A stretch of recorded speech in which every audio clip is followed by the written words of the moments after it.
La plupart du temps, les gens m'appellent par rapport à la baisse des marchés financiers et par rapport à l'inflation. Ils se posent la question de qu'est-ce qu'ils doivent mettre en place et qu'est-ce qu'ils doivent faire. Et ça, c'est la principale des préoccupations de mes clients. Parfois même, ils ont tellement peur qu'ils veulent se retirer actuellement et donc encaisser une certaine moins-value. On laisse pas le temps à ce que les marchés puissent remonter et puissent gagner de l'argent par la suite. En fait, structurellement, ce qui serait bon d'arriver à faire, c'est de rentrer dans les marchés, mais de manière progressive. C'est-à-dire de verser un petit montant tous les mois, mais de manière régulière et sur du long terme, c'est-à-dire sur une stratégie de 10 ans. J'ai eu par habitude d'expliquer à mes clients cette échelle de temps. Ça peut être la cotation, par exemple, d'un CAC 40. En début d'année, on était à 7000 points. Là, on est aux alentours de 5000 points à l'instant où je vous parle. 5008, 5009. Je me dis que la personne qui a versé de manière initiale, c'est-à-dire de manière importante sur les marchés à 7000 points, que potentiellement, actuellement, elle perd de l'argent. Il va falloir qu'on attende que les marchés retournent à 7000 points, en tout cas cet indice-là, l'indice CAC 40, pour commencer à gagner de l'argent.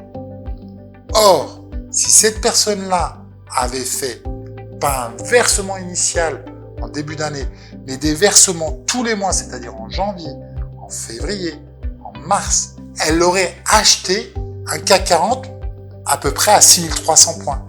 Et là, il suffirait que le CAC 40 repasse au-dessus de la barre de 6300 points pour commencer à gagner de l'argent. À quel moment rentrer, à quel moment sortir, personne n'est capable de vous le dire. Et c'est uniquement en utilisant cette méthode qu'on est assuré de gagner à tous les coups.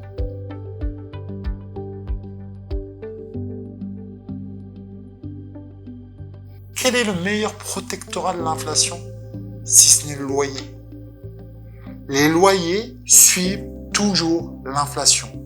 L'avantage pour l'investisseur, c'est qu'il s'assure un rendement de plus en plus élevé par rapport à l'actif, au bien immobilier qu'il a acheté, mais également, le jour où il va revendre son bien, globalement, 50% sera financé par le locataire. 50%. 25%, puisque là on est dans le cadre d'une loi fiscale, sera financé par l'État. C'est-à-dire, au lieu de donner l'impôt à l'État, il va le mettre dans son patrimoine. Et seulement 25% sera financé par l'investisseur lui-même.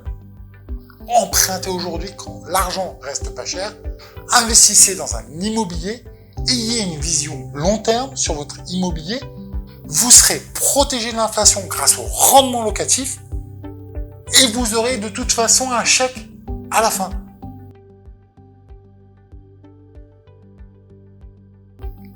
Le patrimoine, il vit.